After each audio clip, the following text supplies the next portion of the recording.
not too many expectations I set, and many have set for them, because in 2023 they're going in with a new head coach in Jonathan Gannon, but they were not going to be with their starting quarterback for at least half of the year because he was recovering from a serious late season injury the year prior. Because after they dumped head coach Cliff Kingsbury, rightfully so, like I said, they hired former Eagles defensive coordinator Jonathan Gannon, who was fresh off the Super Bowl, but he was in for a very tall task, trying to put together a decent roster that didn't have a lot of cap space, and I don't believe they had a lot of draft capital either, I remember at the time.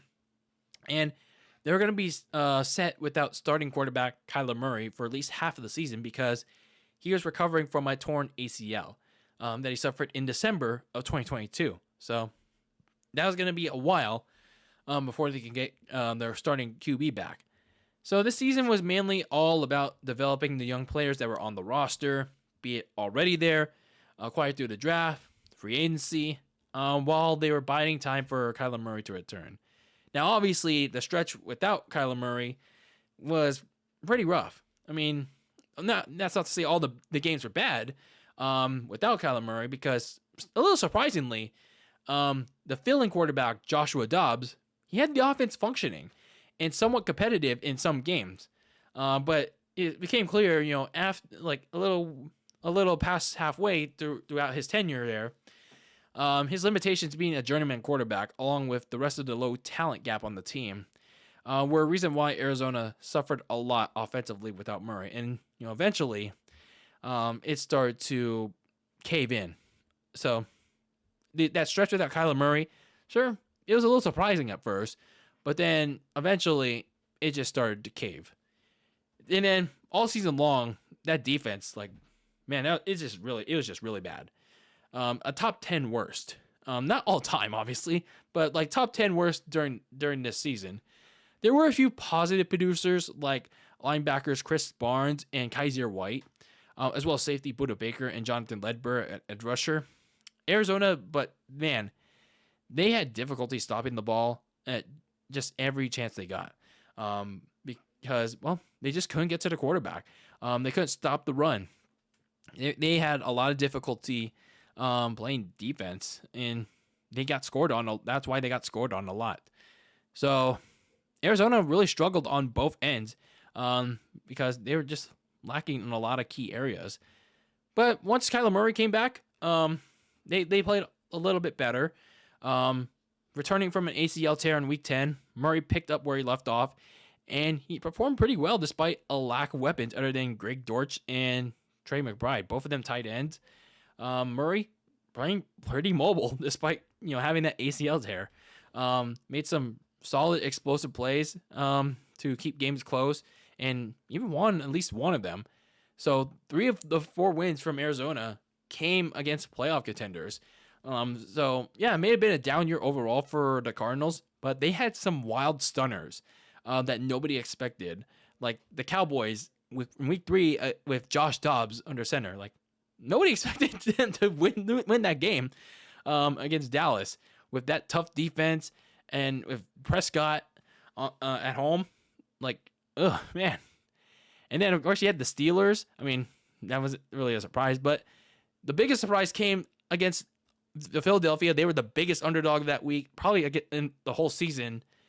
And they actually went on to stun them, literally stun them. And that win against Philadelphia caused a ripple effect in the NFC playoff picture.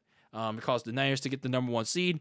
The Eagles dropped down all the way to the number 5 seed, permanently. And yeah, it basically gave the Cowboys the NFC East, right then and there. So yeah, Arizona, that win, sure, it may have not meant anything for them, but I mean, in terms of playoffs or anything, but it gave them some confidence for going to next season. And then last but not least, the running game, really effective, despite the offense, not really doing a whole lot in the passing game. Offensive coordinator Drew Petzing emphasized the running a lot, and it was pretty effective. Led by James Conner, the Cardinals were an effective running team, getting at least 6 yards a carry each game. So that meant a lot of first downs.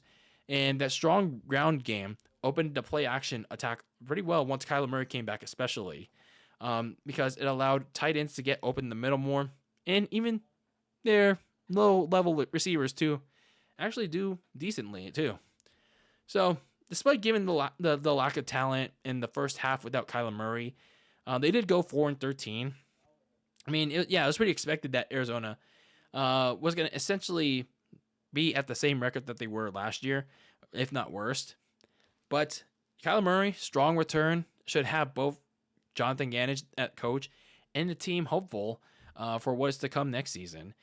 Just as long as the team can get the right pieces to get themselves back on track. So you look at this offseason for the Cardinals, they have around $51 million to spend, so that's a good amount of money. They can spend this offseason, and they get 2 first-round draft picks in April with the 4th overall pick and the 27th pick that they got from Houston in that trade last year when the Texans decided to trade up to get Will Anderson. So they got something. They got something going. They got something cooking. In terms of free agents, not a lot to worry about, at all. So they got even more stuff even brewing. The only I'm not sure if they want to keep any of them, like Marquise Brown and Greg Dortch. So I don't know if they want to consider keeping them around. In terms of what they need to address in the offseason, I guess the place you want to start is rebuild the receiving room around Kyler Murray, because he never really had that true top option for either Josh Dobbs or Kyler Murray. They tried with Marquise Hollywood Brown, but ever since he left Baltimore, they traded for him. I guess they never really got it going. So they're going to need a new number 1 receiver to go alongside Murray and standout tight end Trey McBride. They're probably going to draft that one guy they keep talking about, Marvin Harrison Jr. So they're probably going to go with that guy. And then with the 27th overall pick, that's up to them. Maybe either draft a defensive tackle or an offensive lineman. Whatever is at their disposal, because they do have weaknesses on both sides of the trenches, but they're going to have to pick or choose which one to address at that point. I mean, yeah, they can use free agency to do that, but they should think the long game here. I do think, though, they need to show up that run defense, but they also have to add to the interior as well. And then staying on the defense, they need to find a cornerback to help the secondary, because the passing defense was really bad. So Jonathan Gannon and the front office, they have to find a lockdown corner in free agency, or maybe a diamond in the rough in the draft. So yeah, Arizona's 2023 went mostly expected, but again, bright sides. You gotta look at the bright side to it. You got Kyler Murray back. You got a good amount of money to spend. If there's some solid draft capital there. I mean, you have 2 first-round picks this year in the draft. So this offseason is going to be a good opportunity for Arizona to regroup, build around their quarterback. If they do it right, hell, they could be back in contention for a playoff spot, and who knows, maybe the division in 2020.